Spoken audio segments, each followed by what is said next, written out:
Salve galera, beleza? Maned na área, e no vídeo de hoje nós vamos fazer um teste massa aqui do famigerado Forza Horizon 6, lançamento galera, rodando no Xeon 1660 V3 com OC a 4.5 GHz, RX 7600 e 16 GB de RAM galera. Eu testei em três presets, Ultra, Alto e Médio galera, e me surpreendi.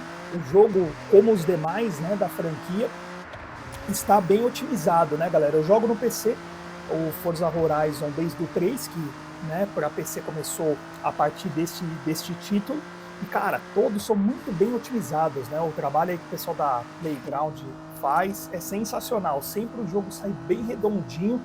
E, cara, tá rodando filé no Xeon, né, galera? É só você ter uma plaquinha bacaninha que dá para empurrar o jogo tranquilamente. Inclusive, eu fiz teste com a RX 580, RX 590 e com o Xeon 2667 V4 e RX 7600, né? Que eu vou trazer também nesse vídeo para vocês.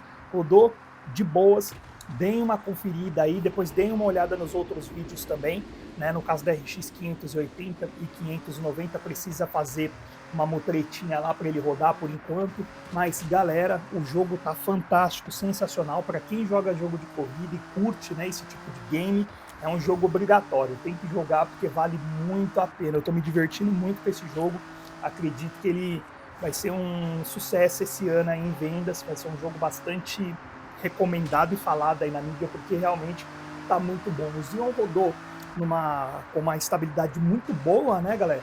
E também é interessante porque nesse teste que eu fiz com o Xeon, com a RX 580, eu estava utilizando o Xeon 2640 V3, né? Porque aí de repente o pessoal pode falar, pô, Maned, mas aí você está testando com o Xeon overclockado, você testou com o 2667 V4, que é um dos melhores, né, para jogos, mas eu testei também com 2640 V3 e com a RX 580 e o processador tancou. Não teve problema com o processador, né, galera? Então, assim, o Xeon mais simplesinho aí vai dar conta do recado de empurrar o Forza. A questão mesmo fica pela placa de vídeo aí, dependendo do hardware que você tem que fazer um balanceamento bacana aí para que você consiga rodar o jogo da melhor maneira possível, beleza, galera? Então acompanhe o teste aí até o final. Se gostou, já deixa o like, hype, se inscreva, comente, deixa aí nos comentários pro Mano Ed qual é a configuração que você está utilizando agora. Já jogou o Forza Horizon 6? Pretende jogar? Jogou o 5?